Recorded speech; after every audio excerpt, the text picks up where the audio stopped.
Hey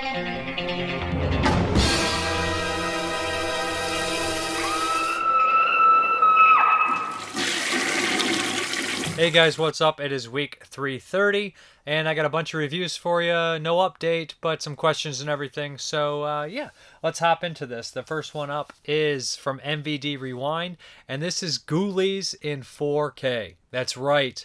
This is their second 4K. The first one was Swamp Thing, which is pretty cool. Another MGM title here in Ghoulies.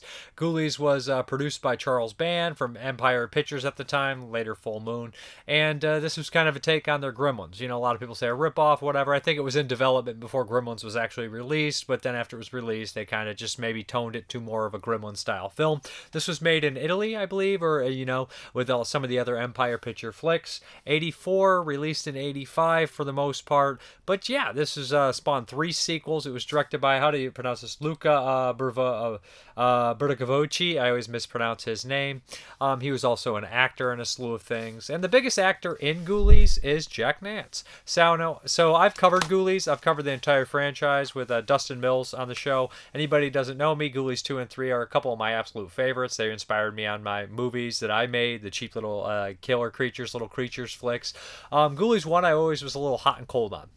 This is kind of like when Empire Pictures was first getting its footing and everything like that. So it was before like Prison and stuff like that, and even around the same time as Reanimator, right? Even before Reanimator and Troll and all that stuff. So yeah. Anyways, this movie's actually shot fairly nice, and if you really register it in the 4K. Now, first and foremost, I got to say this: I find it really weird that when you look at like some of the like big companies like Warner Brothers in particular, not trying to badmouth Warner Brothers here, but their 4Ks. I've not been impressed with them at all. Honestly, they look a lot like upscales. They just don't do anything for me. I thought the Goonies was drained of color from what I've seen. I just don't think that Warner Brothers 4Ks are great. They're old catalog titles. Anybody correct me if I'm wrong. Maybe tell me one that really kind of knocked your socks off. But I'm seeing a lot of these independent old school movies like Ghoulies and Swamp Thing, and then of course a lot of the stuff that Vinegar Syndrome is putting out on 4K, just knocking the socks off the movies. Just doing so much better than what some of the big studios are doing, unfortunately, which is sad. But yeah, Ghoulies, like I said, this is kind of a cult classic.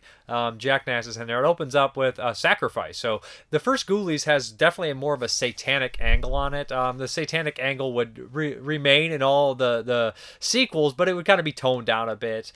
This one I think has the heaviest. So there's a kind of a necromancer kind of style guy, and he's going to want to sacrifice his baby. Reminds me of something like Devil Rides Out, right? The Hammer picture.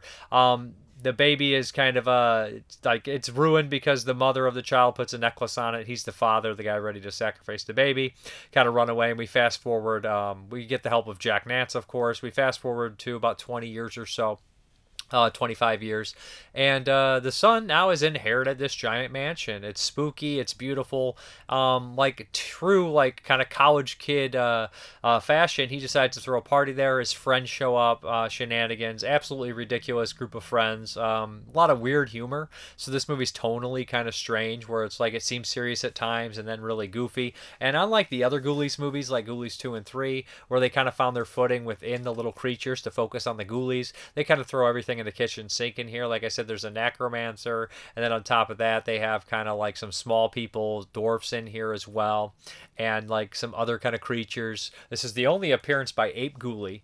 This is also one where they have like multiple Ghoulies of the same one, so there'll be like 5 or 6 of the alligator toad or like frog Ghoulies, and like a bunch of the rat and cat Ghoulies. So there's like multiples of all of them, which is kind of strange to me. I've always appreciated like 2 and 3 that they have one of each Ghoulie and everything like that. So he decides to do a seance. He's kind of possessed by the house to do such, and what he does is he raises the Ghoulies. But this also kind of puts the kind of catalyst for his father coming back and trying to take over and, you know, be evil and make the main sacrifice and get his unlimited power. The main baddie in here, the sorcerer father, reminds me a lot like Richard Lynch. Of course, not the quite of caliber of a Richard Lynch, but he's definitely got the Richard Lynch vibes going on, and he's pretty decent. I really like Jack Nance in here, and he narrates throughout the movie, which is kind of strange. This is the best kind of watch I've had for the Ghoulies. I've always felt like it was the second worst of the franchise after part 4. I mean, 2 is my absolute favorite. I like 3. I feel like 4 is the worst, directed by, I can't believe I forgot, Jim Wynorski. And he brings back the original actor from the first one and some of the black magic side of angles and everything. But it doesn't have ghoulies in it. They're just like kind of small people playing ghoulies. Not really that great. But this one has the satanic angle and a bunch of ghoulies. There is an R-rated version of this. It's not on this disc. It's kind of rare. I don't think it's ever been remastered and released or anything like that. But for the most part, or even was probably lost pretty much from my understanding. There's a VHS, I think, that was released. But my understanding is this, it's not around, so that's why it's not on here. But Ghoulies is actually better than I remembered. The last time I watched it, I was a little harsh on it. I've kind of come around a lot on Ghoulies just growing up with it and just kind of knowing what to expect. It's well shot. The score is done well, partially done by Richard Band, Charles Band's brother. So it's got like a lot of professional aspects about it. It's low budget, but it's a lot like Spookies, kind of a lot of everything in the kitchen sink, although less inept than Spookies for obvious reasons. But as far as the special features are concerned, you're going to be looking at kind of the same special features that the Scream Factory double feature Blu-ray had with Ghoulies 1 and 2, long out of print. There's also a German version that you could import, but why when there's a 4K from MVD? But what it does have new is a 2023 4K restoration, 16-bit scan of the original camera negative. It looks really good. Has HDR. Looks damn good. And way better than Ghoulies you would ever expect Ghoulies to look. I was really impressed with the presentation of the film. And then we also have our archival audio commentary with the director, archival audio commentary with the director, another one moderated by Jason Alderson of Terror Transmission. I listened to a little bit of that. And like when you have like Charlie Band and the director talking, their stories don't always match up where Ghoulies came from and everything, but it's fairly close, I guess. And then there's a Blu-ray in here as well, which has the new master, the 2 commentaries, but also has a video introduction by the director, editing an Empire interview with Ted Nicolodi, who directed a bunch of films, including Terrorvision, The Mind is a Terrible Thing to Waste, interview with Scott Thompson, who's an actor in the film, Just for the Chick Man, interview with the director, From Toilets to Terror, the making of Ghoulies, which has a slew of people in there. They're 30 minutes. There's a lot of long interviews. So if you're a huge fan of Ghoulies and you got to see it in 4K, I would recommend it. It's a nice release of a movie that I'm starting to come around to. Like, I love the sequels, the first 2 sequels, and I felt like the first one was a little kind of a step back. I know people really like the satanic angle here, and of course the creatures coming out of the toilet is infamous Ghoulies. Yeah, they'll get you in the end. I love that tagline. All right, my hair's looking crazy here. So let's hop into Ghoulies 2. All right, that is the sequel to Ghoulies, not on 4K, unfortunately. MVD said that they looked for the elements. They didn't really have them to do a 4K master, so we have it on Blu-ray. It's been long out of print in the States, so be happy that Ghoulies 2 is here. I think they changed the tagline on here. They'll get yours in the end. I thought it was they'll get you in the end again. Maybe that's just the tagline of the trailer. But Ghoulies 2, 1987, directed by Albert Band. That's Charlie Band's father. And this was predominantly like a whole entire Italian like crew. And I mentioned that. I know the first one, a lot of the Empire Pictures had those as well. And this was shot over in Europe, probably like Romania, Italy kind of area. But honestly, I mentioned that because it really stands out. Besides the American cast and everything like that, there is some Italian actors in here, and Mickey Knox, who isn't Italian, but he worked in Italy a lot. He's in Cemetery Man. He used to do voiceover work for, the Sergio Leone movies and stuff like that. He's great in this. And there's also Romano Pupo, and you'll recognize some other people in the background that were famous kind of Italian or character actors and whatnot. That's really great to see. But the crew is also Italian. So besides Richard Band's great score, which was also so good, they used it for Ghost Town, another Empire Pictures. You have Sergio Salvetti, which is really impressive. That was Lucio Fulci's DP. So Ghoulies 2, like it or not, it's really well shot. It has that Italian flair to it. So that's one of the reasons I've always loved this film from being a very little kid. I've always loved his cinematography in, Fulci's movies, and apparently in Ghoulies 2. The main cast has the girl in here is from Pumpkinhead, and she's in, I can't think, she's in another one too, but she's the iconic kind of character that gets lifted up. And Pumpkinhead has her. It's a really memorable scene. Phil Fondacaro is in here, kind of an Empire regular. It's also got Royal Dano, who's an excellent actor. He's a character actor that's appeared as a drunk more than anyone else besides maybe Buck Flower. I mean, he's in Messiah of Evil, Something Wicked This Way Comes, Killer Clowns from Outer Space, If He Hollers. He's an excellent actor. He's in a slew of things. He's great in this as Uncle Ned. So essentially the plot of Ghoulies 2 is, in the very beginning, we have kind of a priest who's grabbed a bunch of ghoulies and he's going to try to get rid of them. A cult's chasing him. He stops in a roadside, kind of truck stop, and he's going to throw them in a giant vat of toxic waste, which just in the late 80s and early 90s will lead you to believe that vats of toxic waste were just laying everywhere. See RoboCop from the same year. So he tries to dispose of the ghoulies, but it doesn't work when Bat Ghoulie flies in and knocks him in the vat of waste.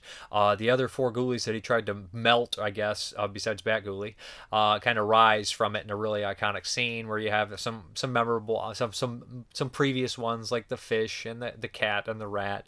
And we kind of introduced to the toad or whatever the fuck he is, Ghoulie, who's my personal favorite Ghoulie. So, and the bat. So we have our ghoulies. Of course, this kind of traveling circus is passing through with Royal Dano and his nephew, and they decide to stop to kind of stop the radiator from overheating. They run I guess a spook house is what they call it, and the signs on there called Satan's Den. So the ghoulies see that. They think, hey, that's home. They crawl into the back of the truck, and they end up in this kind of crazy little haunted sideshow attraction at a carnival. So it's really great that Ghoulies 2 takes place in a carnival, which is a great staple of horror films and film noir and everything like that. I love carnival horror films.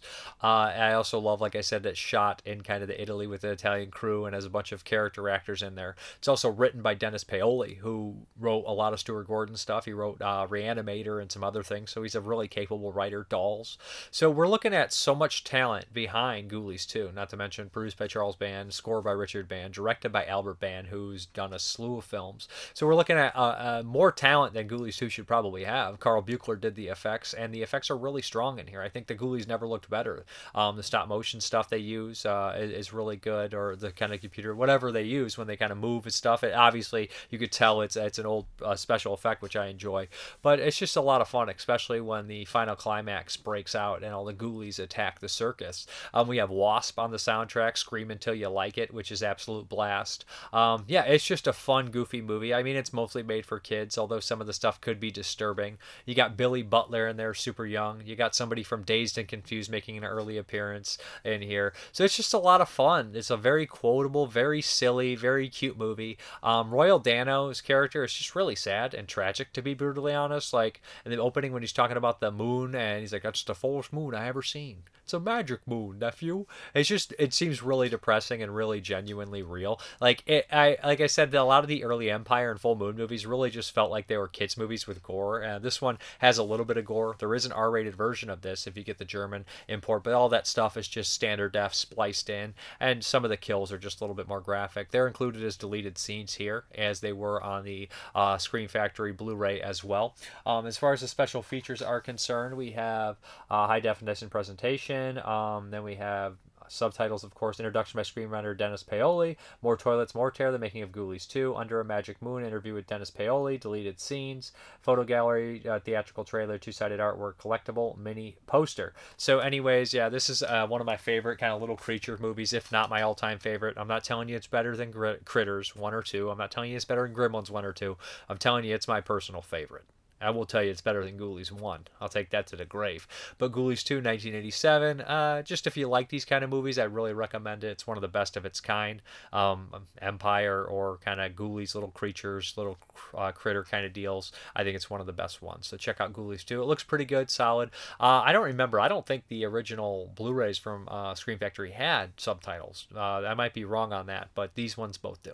Okay, the next one is from Arrow Video, and this is The Prodigal Son. Yeah, and this is, of course, Golden Harvest, and it's directed by Sammo Hung. Now, Sammo Hung is a mixed martial artist who's done a slew of movies. He's directed a bunch of movies. He's really great. He's kind of like a unique martial artist where nobody's quite just like him. He directed Warriors 2 before this, and he basically, the lead in that is in this one as well. And it shares a lot of the same DNA. This plot is actually a little bit different than a lot of the other, Golden Harvest and Shaw Brother movies. Like, I'm not trying to be rude, but a lot of them do follow. They're very formulaic, kind of like slasher movies or something like that in the same vein. This time we have kind of this son whose dad and mother are very rich, and his mother basically forces the father to basically pay people to fall down for the son in fights, so the son never gets hurt. So the son's going around town like challenging everyone, looking for fights, and he's whooping everyone beyond belief. In the very beginning, it's an amazing scene where there's a couple guys in this tea house, and one falls over and hits his back, and then you realize that they're paying these guys to lose. And this guy finds out the hard way when he kind of challenges this really effeminate kind of guy who travels in this kind of like musical troupe, and this guy whomps him, embarrasses him completely, and it's like you're a fraud. They pay you to they pay you and everything, and he has like a sidekick that goes around and pays for all the fights. It's very funny, but after he realizes that, he's greatly shamed, and he wants to follow this guy around and learn from him. So basically his father buys his way in this troupe, and he's traveling around trying to learn, but there is kind of a lord going around. He's in the government, and he's a badass, mean-spirited guy. And there's a great scene that's ripped right out of Good and Bad and Ugly, where this guy runs up to him and says, you broke my arm, and I learned how to fight with my left arm. And you're like, okay, that's the El Tuco scene, right? Where he shot the guy and he learned to shoot with his left arm. Don't talk, shoot. That whole scene right there. And they redo this whole scene here. And then, of course, this guy just smashes his legs, and the guy's bodyguards are like, come back when you learn how to fight with without your legs, or something like that. So this guy's a badass, and he wants to challenge this musical artist, this kind of theater troupe guy. He doesn't want anything to do with it. He doesn't want to fight for glory anymore, any of those things. But there's some shady things and some bad guys doing some awful things. And there's this really graphic scene in the middle of this movie that comes out of nowhere where you're like, this movie's kind of lighthearted, kind of silly, kind of fun, and that scene comes out, and you're just like, wow, it's just a bunch of people being brutally massacred, and I was like, we're in a different movie right now. We are not in the same movie. It just gets really crazy and dark, and then Sammo Hung enters the picture, and he's fun in it as well. He plays the theater troupe guy's like older brother who's smarter and faster and a better fighter, and there's a lot of that. There's this whole long training montage until we come to the finale and everything, and we get the reveal of what happened. This is a good movie. It's different and unique in comparison to some of the other Golden Harvest and Shaw Brothers movies. It has a lot of the same DNA, but it's not your typical thing. I enjoyed this one. As far as the special features are concerned, we have commentaries we have a bunch of different audio tracks and choices and everything like that. Commentary by mixed martial arts experts Frank Jin and actor Bobby Samuels. I enjoyed that because Bobby Samuels worked with a lot of these guys, so he can make comments about them, like, oh, he was really cool, this guy here, I met him. So that's inside, like, just knows these guys. It's a true thing. He's really into the commentary by action experts Mike Leader and Artie Vimola. Wing Chun 101, interview with Wing Chun Saifu Alex Richter. Life Imitating Art, archival featurette featuring interviews with Wing Chang, instructor and producer Guy Lau, talking about the art illustrated via demonstrations by Sifu Austin Ga and Jude Poyer. The Heroic Trio, archival interview featuring interviews with Sammo Hung and stars Yoon Boyne and Frankie Chan. Looking back on the making of the film, archival interview with Guy Lau. Original theatrical trailers, double-sided fold-out poster featuring original and newly commissioned artwork by Joe Kim. So yeah, there's all sorts of stuff on this. It looks good and it sounds good. I don't know if I love the cover art. I don't hate it, but it's very much it's just very computer generated looking to me. Like, I don't know, that's a style, and a lot of people like it. I don't hate it. I just don't know how I particularly feel about it. You got the original cover art on the inside anyway, so it's not really that big of a deal. But this one's pretty enjoyable. Good stuff. Okay, this next one is from Mondo Macabro, and this is a doozy. This is called The Fear from 1966, and this is a Greek film by, I'm going to mispronounce this guy's name. I don't even know if I should try. Kostas Manoussakis. That was bad. But it's a very hard name to say, and I never heard of this film. It's very much a psychological kind of thriller, very, very progressive, and kind of insanely depressing for the time. It's shot gorgeously. It's filmed gorgeous. The acting performances are really well done. There's a lot of silent performances that show and don't tell. A lot of uncomfortability.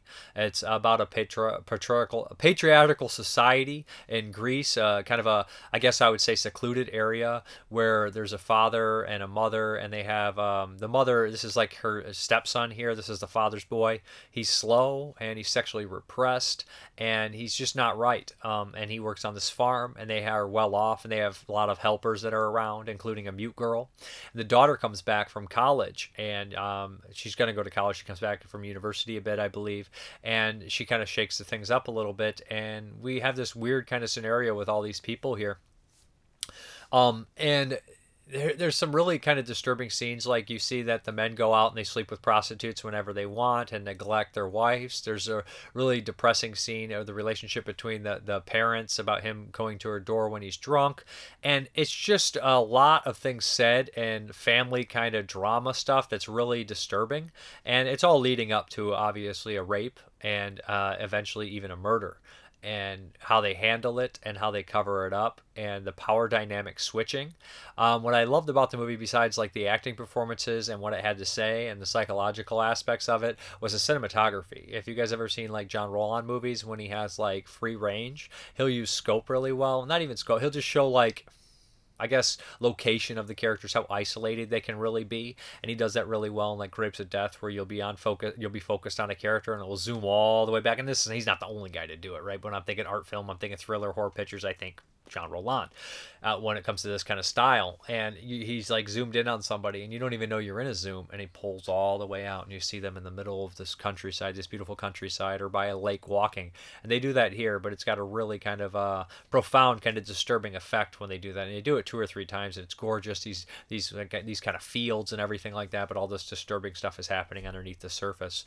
At one point, the son, he has this conversation with this other guy, and he's telling him about, you know, all these messed up sexual kind of things and whatnot. And it kind of like, it kind of pushes him to go to that next step of where he's at. But it's a disturbing movie. It's obviously about repressed sexuality and kind of a fucked up society. I would really recommend checking it out. It's just a gorgeous movie. It's really well done. It's really well acted. And it's got some special features on here, documentary about the film and the director, gallery of stills, and artwork. And that documentary is like 40 minutes long, so it's good stuff. Interesting stuff. It's an archival one that probably broadcast on television there. But yeah, I would recommend checking this one out. It's called The Fear from 1966. And Mondo Macabro does it again, releasing a gem that I never heard of. Okay, we have an anime here from 1987, kind of an infamous one. This is one that I had never seen, and this is Wicked City. I wanted to rectify that. So yeah, I heard a lot of good things about Wicked City, and it delivered pretty much. Now, I didn't love it as much as I thought I would. I preferred like Demon City, Demon City, and Vampire Hunter D, and even Ninja Scroll over it, but I did like it. So basically what we have here is, in the future, we have these kind of alien creatures that they're kind of like shapeshifters, I guess, like think kind of Zoonoid deal. And they're not exactly alien creatures, they're from like a different dimension. It's really weird and really bizarre. And what they want is they're like working together, kind of Men in Black style, to kind of stop like an evil like terrorist group with that is like these kind of dark people, like darks. I don't know what they remember what they call them, but they want to like basically kill this guy who's working to make the peace talks. There's this old man that the government agents need to get to protect at all costs, because there's going to be a group of terrorists that want to kill him. So he's a cranky, perverted old man, and he's got a lot of comedy beats in here because he's just completely inappropriate and horned up and just disgusting. But these two are supposed to protect him. One is human and one is from this different dimension. She's a gorgeous female woman. In the very beginning of the movie, there's a great sex scene where this agent is picked up by this mantis woman. He doesn't know she's a mantis woman, and he basically sleeps with her, and she tries to kill him afterwards, and he escapes at the last minute. And she actually comes back into the movie later on. But the bad guys in this movie are excellent. You see like 4 or 5 of them. In the very beginning, there's a couple that try to take him out, and they're just awesome. It reminds me very much of The Thing, kind of the style, how you shoot something off, or they grow their eyes out longer and everything like that. But just really effective, really cool monsters and characters. I just wish there was a little bit more to the story, actually. I wish there was more monsters, more villains, more characters. It feels like it could have been a little longer. They could have went more into it, but you get a glimpse at a lot of the stuff, and it's really cool. The bad guys are great. The effects of how they move is great. I have a Hong Kong version of this, a live action version, a Hong Kong movie from the early 90s that I'd love to watch, which I watch soon enough if I can. But I liked Wicked City. I thought it was good stuff, and there's obviously a little twist in here, but I like the characters. I like the mythology. At times it reminded me of John Wick, at times it reminded me of The Thing, and it reminded me of Guyver. All these kind of things into one. Wicked City, good stuff. Okay guys, let's hop into those 1981 movies. Woe be unto him who opens one of the 7 gateways to hell, because through that gateway evil will invade the world.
Valentine's Day is a curse that'll live on and on, and no one will know as the years come and go of the horror from long time ago.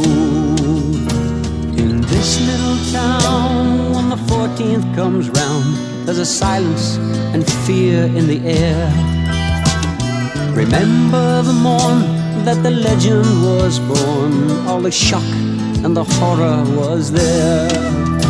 For the legend, they say, on a Valentine's Day is a curse that'll live on, and no one will know as the years come and go of the horror from long time ago. And no one will know as the years come and go of the horror from long time ago.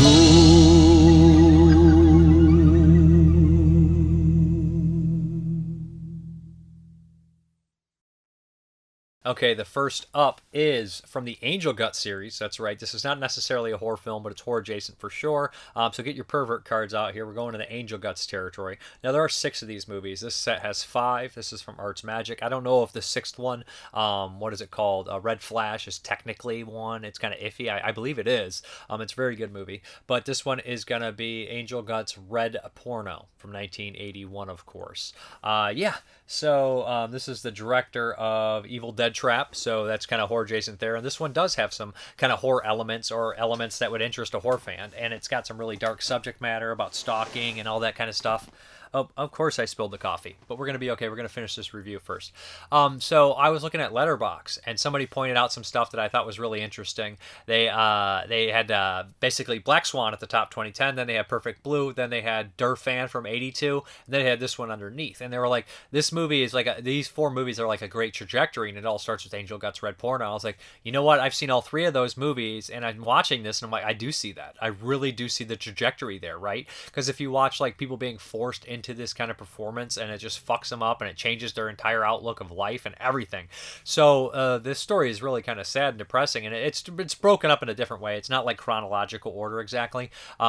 So in the very beginning, we see these flashes of this poor girl tied up in bondage and everything, and you're like, what is this? Is she enjoying it? Obviously, it doesn't look like she typically is, but then we kind of find out that she went to help her friend and fill in for a job, but they ended up tying her up and putting her in bondage and filming it, and in Japan they had these these porns magazines, and her magazine went like really popular, so it's all over Japan, and she's this kind of person that just works at this like kind of this dress store and everything like that. So she basically becomes like this sexual phenomenon to people. There's this stalker that's obsessed with her, and we see a lot of the stuff that he watches, including somebody putting an egg up inside of them in a weird masturbation scene. So yes, there is some pervert stuff like that. There is fetish stuff in here. It's kind of like a pinky film, of course, right? Nikatsu movie. So anyways, what happens is the stalker obviously fixes on her, and he starts to watch her and focus on her while she's basically forced into this affair with somebody she works with, and it's basically a rape scene here.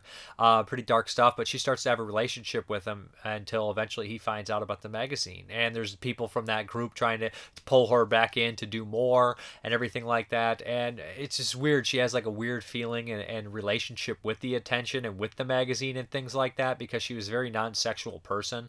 Reminds me a little bit of Goodnight Miss Wyckoff, if that makes any sense to anybody.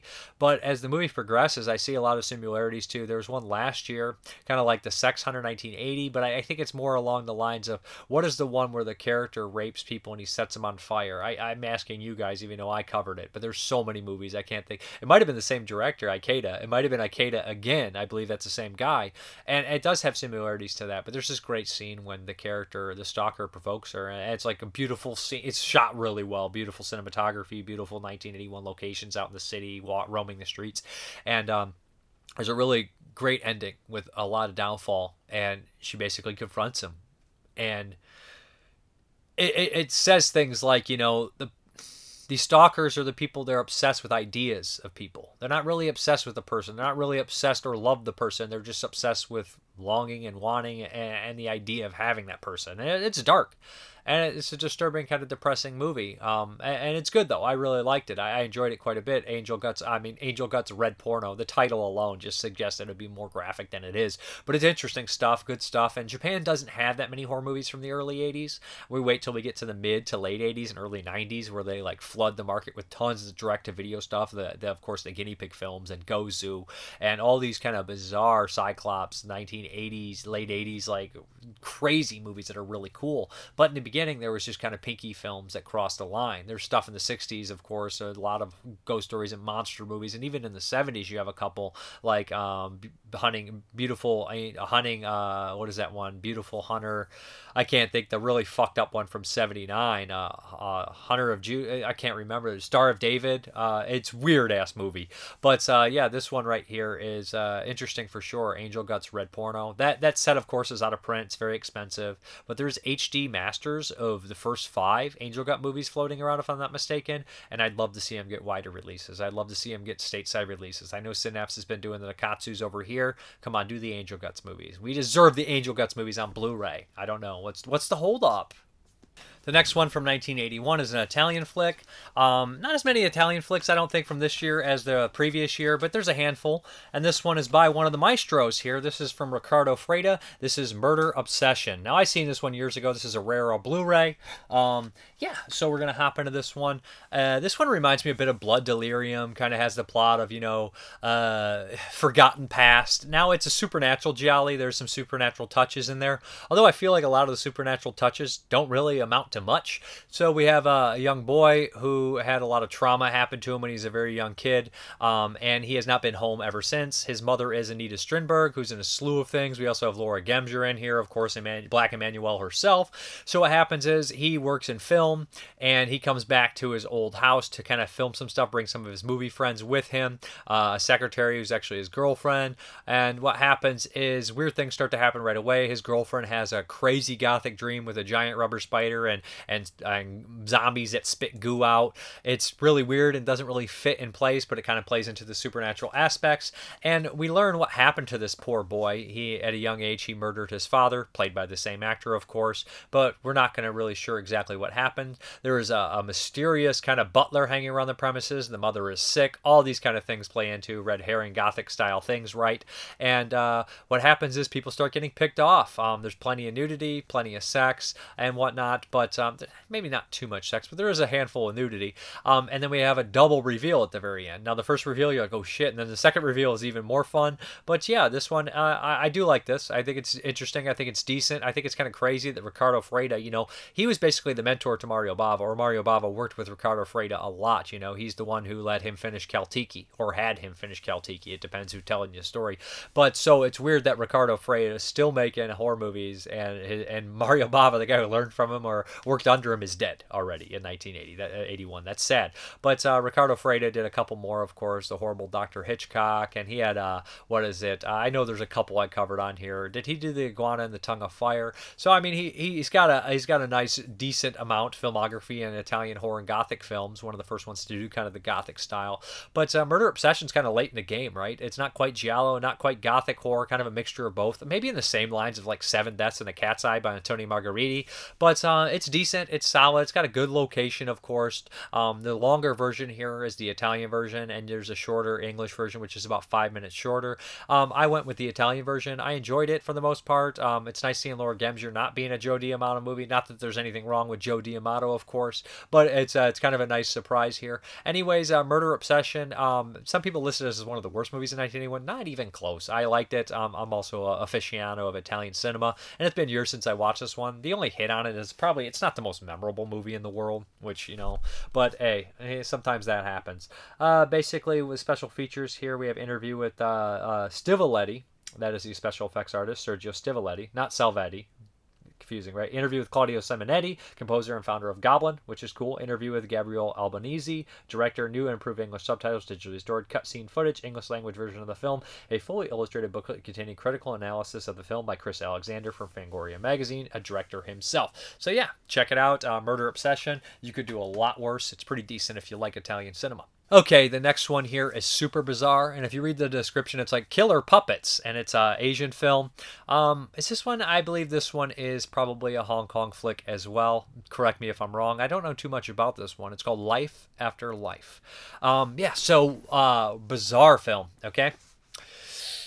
Not much on this one, but it was super interesting. So in the very beginning, we're like in the 50s, and we have this kind of this graphic murder and this like stuff burning down. You don't get to see everything; it's just kind of a glimpse at it.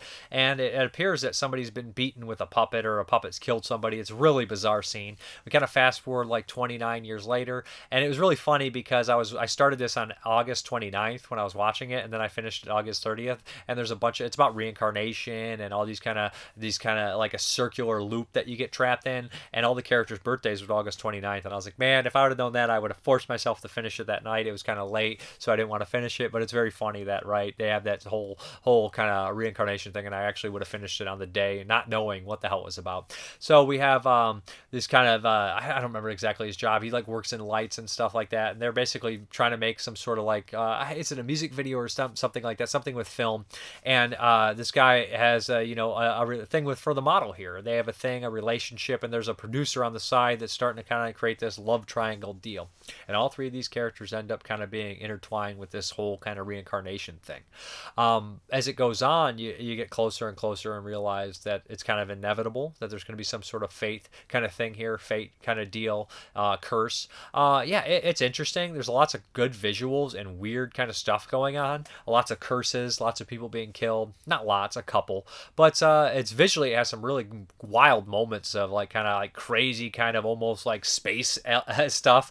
And I like the idea that we kind of like implement like this person working on cinema. It definitely reminds me of like kind of an Italian inspired kind of horror film as well. But I enjoyed this one. Don't be fooled. It's not exactly a killer puppet movie. It is a nice little mystery here, but it is horror, obviously due to kind of the subject matter, the murders and supernatural elements. But Life After Life is an interesting oddball film that I don't think many people have seen. And I think it's definitely one of the, I guess you'd say, hidden gems from 1981. I think if it got a release and maybe some more eyes on it, some critical analysis on it by some other people, some commentaries or whatever, I think this movie could probably be much more popular than it is. But yeah, I enjoyed it. It's unique, it's different, it's weird, and I like the idea kind of like seeing your fate coming up and you don't stop it, similar to Fulci's Psychic, right? Where you're like, this is going to happen, you got to try to stop it, or by the time you realize what's going to happen, it's all far too late. So it's kind of got that going for it too. But this is Life After Life. And the last one from 1981 is a spoofy, weird movie. And this is The Creature Wasn't Nice, or Spaceship, or it's got a couple other titles here. And this is a take on 2001. It's a take on Alien. It's all sorts of nonsense. And this stars Leslie Nielsen and Patrick Macney. Not Magny, Macney. And there's somebody else in here too. I feel like I'm forgetting somebody. But one of the lead actors in here is also the director. And this is a super silly movie. Leslie Nielsen's kind of doing the stick where he plays it straight, I never knew this movie existed. I didn't know anything about it, but I'm seeing it on 81. That Creature Wasn't Nice, aka Spaceship. I was like, why not? Let's check it out. Oh boy. So, like I said, it's an alien riff, and these astronauts are on here, or these, I don't even know what the hell they are. They get an alien creature on their ship, and he does singing and dancing, as you would expect, and they translate him at one point, and he sings, "I want to eat your leg." And the funny thing is, there's Patrick Macney is actually really funny in this. If you guys don't know him, he's from the television show The Avengers, I believe, but I know him mostly from like Waxwork and other horror films like that. And he's super cheesy in this and always happy. He's kind of playing the Ash character, where he, no matter how, he's more silly in the aspect he's a scientific thing, and he just completely misinterprets everything. Leslie Nielsen's character is just a character that like hears things and he repeats them like very matter of factly. And there's a couple moments where I laughed out loud. There's a couple moments where I just was like, for the most part, this is very kind of Airplane came out the year before. Leslie Nielsen, you wanted to put him in a movie.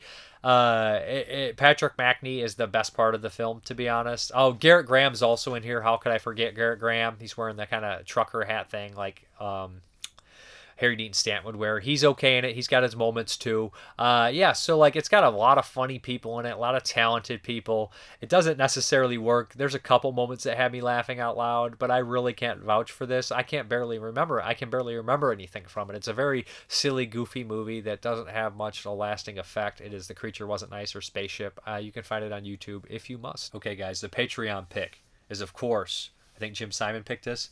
Roadhouse from 1989. Oh boy, I hadn't watched Roadhouse in so long. And you know, back in the day, I wasn't the biggest fan of Roadhouse. I was like, it's overrated because there was so much talk about Roadhouse all the time.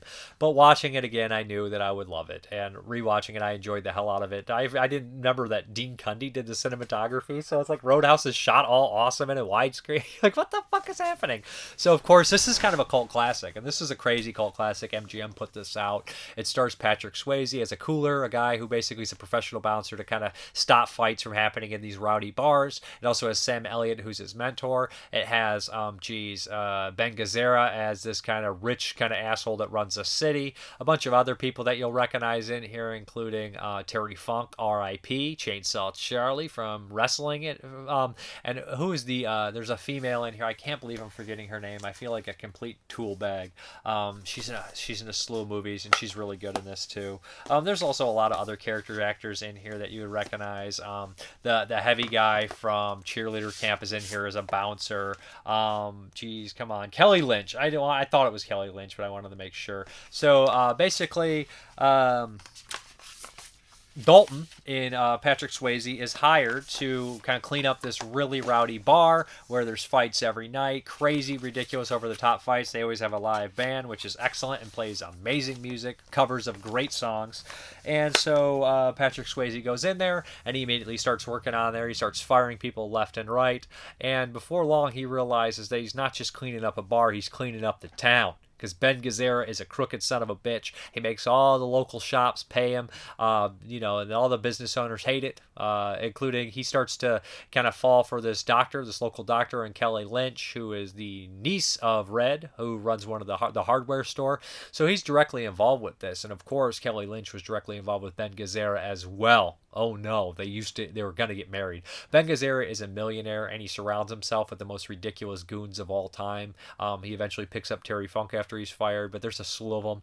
Of course, the martial artist guy in this, he has a lot of infamous lines. Everybody knows it. The prison line, which is almost out of place in this almost silly movie. You're like, what? What the fuck did he say?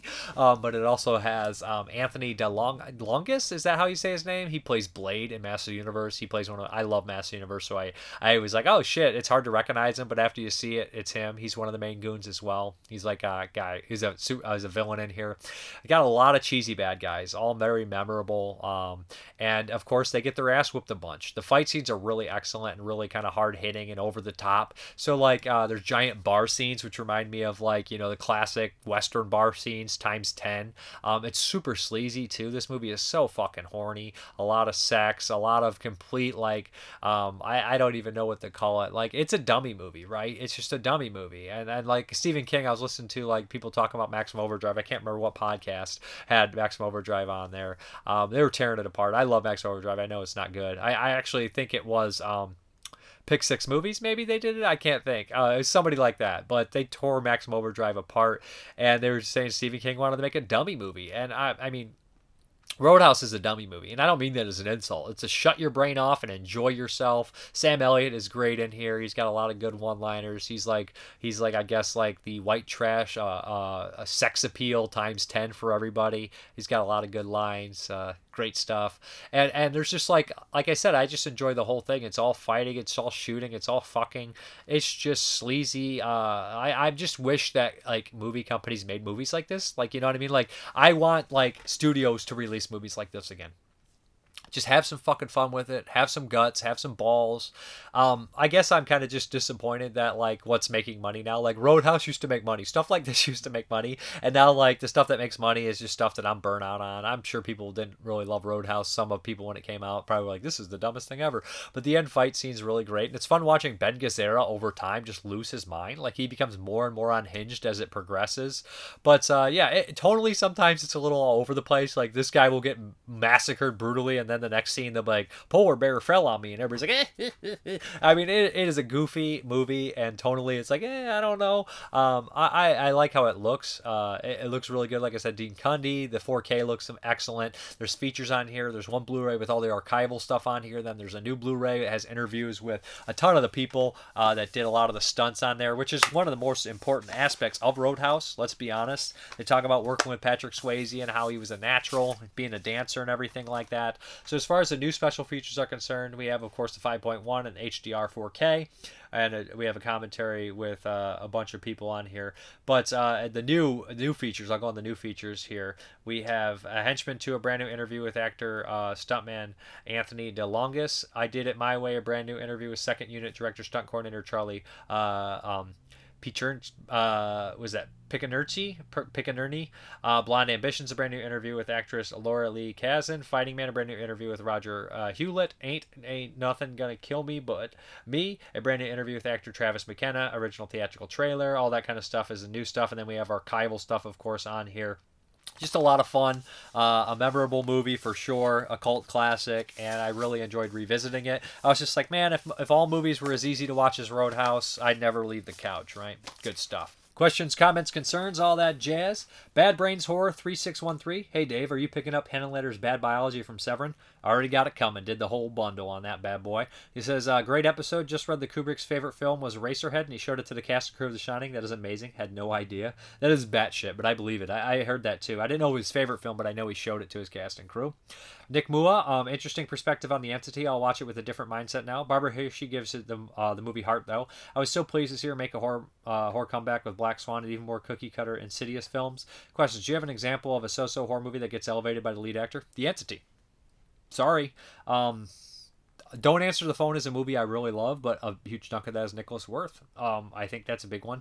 Do you like any of the based on true story horror flicks? I love Henry. I love Confessions of a Serial Killer. I mean, they're not accurate to the story, but at least you can buy some of it. I do have issues. I mean, I like The Exorcist, right? That's technically based on a true story. Jaws has some truth to it, but I mean, they're not all that true. I do have issues with like stuff like The Conjuring. I just like whatever. 3, do male scream queens or scream kings exist? I guess you could say they do. I mean, I don't know how you define a scream queen. I mean, you think they would have to scream, but if it's just somebody who's in a bunch of movies or whatnot, I mean, do they always have to play victim or the final girl, whatnot? The term scream queen, you either know which one is not. Like Jamie Lee Curtis, they'd say scream queen, yes, but like true scream queen would be like Brink Stevens, Linnea Quigley, Michelle Bauer, you know, that kind of deal. And then if you get like the original scream queens, you got like Jamie Lee Curtis, Heather Langenkamp, but a lot of them don't do that many movies. There's actresses that put their whole career, you know, in that. So Scream Kings, like, is it people that play victims a lot in movies? Because like a guy that's killed in 50 horror movies won't be as remembered, you know, if he's just getting killed in slasher films as a female who is. It's kind of strange like that. But if you're talking about like Jeffrey Combs or Robert Englund, I mean, they're horror icons, but I won't call them Scream Kings. I love The Alien Factor, one of my favorite sci-fi B movies. That was I Kid 3240.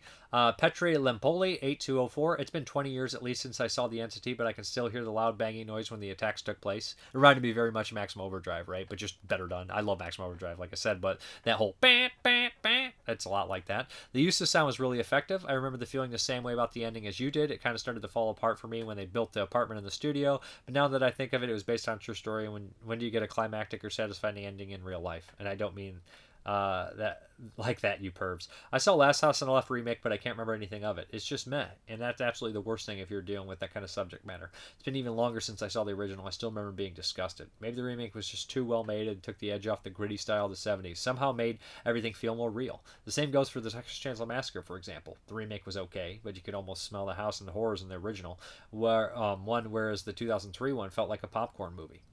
Ken Coakley, 3959. Blowout was a really good movie. Had played at 4 screen drive-ins in 81 with Dress to Kill. My brother-in-law and sister watched that while I went to another screen to see Dawn of the Dead. De Palma is another director with an impressive filmography. Phantom of the Paradise is my favorite, but he did films that are remembered such as Carrie, Scarface, The Untouchables, but others that were overlooked as such as The Fury, Body Doubles, Casualties of War, and Obsession. Yeah, De Palma's done a lot more movies than people give him credit for. I love Carrie, Scarface, Untouchables, all great, but The Fury's pretty good. I mean, Casualties of War is very memorable. And then, of course, you know, I mean, you're right, Phantom of the Paradise is by far one of his best. I think Carrie's my favorite, but then Phantom of Paradise, then Blowout. Not sure which.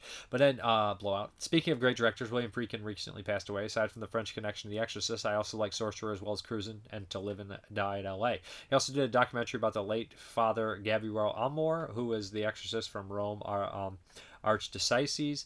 And he had some interesting projects that were never realized, such as The Devil's Triangle. which was going to be a UFO thriller starring Marlon Brando, Steve McQueen, and Charlton Heston. Sounds good. He was supposed to be doing an adaptation of The Executioner, which was a monthly book series about a man waging a one-man war against the mafia. It was originally set to star Sylvester Stallone and Cynthia Rothrock. That would have been awesome. Friedkin was supposed to do 2 William Peter Blatty books, including Legion. Later made his Exorcist 3 and Demeter, about a priest executed in the atheist country Albany. Albania, sorry, not Albany. Albany, New York, Albania. Stoker Stab 1. The interview with the director of Chaos was hilarious. If I remember correctly, he does it in a morgue, but I didn't really care for Chaos or The Last House on the Left remake. I don't love The Entity either. I never found the ghost rape disturbing, only comical.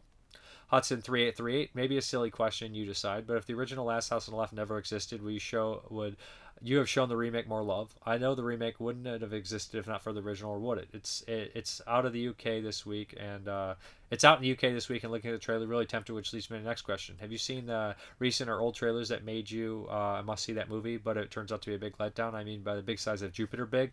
As far as you're saying, like, would if the original never existed? See, the problem with the Last House on the Left remake, it can't stand on its own. It's not a movie that stands on its own. So the question is just doesn't make any sense to me. Sorry.